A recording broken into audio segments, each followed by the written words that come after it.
মশলাটা খুব ভালো করে কষিয়ে নিচ্ছি।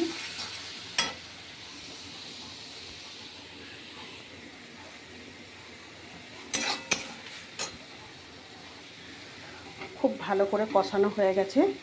এবার আমি গরম জল দিয়ে দেব। খুব বেশি ঝোল রাখবো না, গায়ে গায়ে।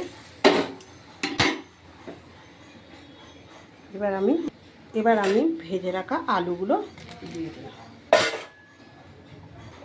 এই দেখো বন্ধুরা, এবার সব আমার ঝোল রেডি হয়ে গেছে। আমি মাছগুলো দিয়ে দিচ্ছি। ঝোলের কালারটা দেখেছো?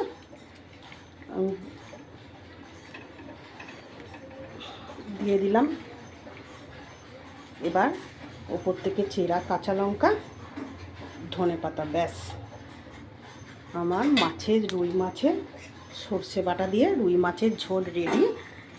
রেসিপিটা তোমাদের যদি ভালো লাগে, খুবই পরিচিত মাছের ঝোল, সবাই বাড়িতে করো।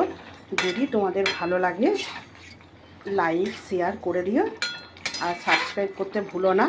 আর যদি রেসিপিটা ভালো লাগে তোমরা কমেন্ট করতে ভুলো না। এবার আমি একটু স্ট্যান্ডিং টাইম দিয়ে দিলাম, ব্যাস। আর রুই মাছের ঝোলে মাছটা বেশি ফোটালে না ভালো লাগে না, একটু স্ট্যান্ডিং টাইম দিয়ে দিলাম।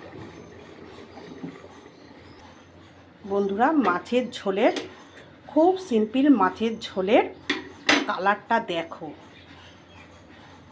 আমি কত কম মশলায় তোমাদের সাথে রুই মাছের ঝোল রেসিপিটা শেয়ার করলাম। বন্ধুরা, তোমাদের যদি ভালো লাগে লাইক কমেন্ট আর শেয়ার করতে ভুলো না। আর তোমরা কিভাবে মাছের ঝোল বানাও আমাকে সেটা লিখো। আমার রুই মাছের ঝোল তোমাদের যদি ভালো লাগে কমেন্ট করতে ভুলো না, কিন্তু অবশ্যই কমেন্ট চাই একটা। টাটা।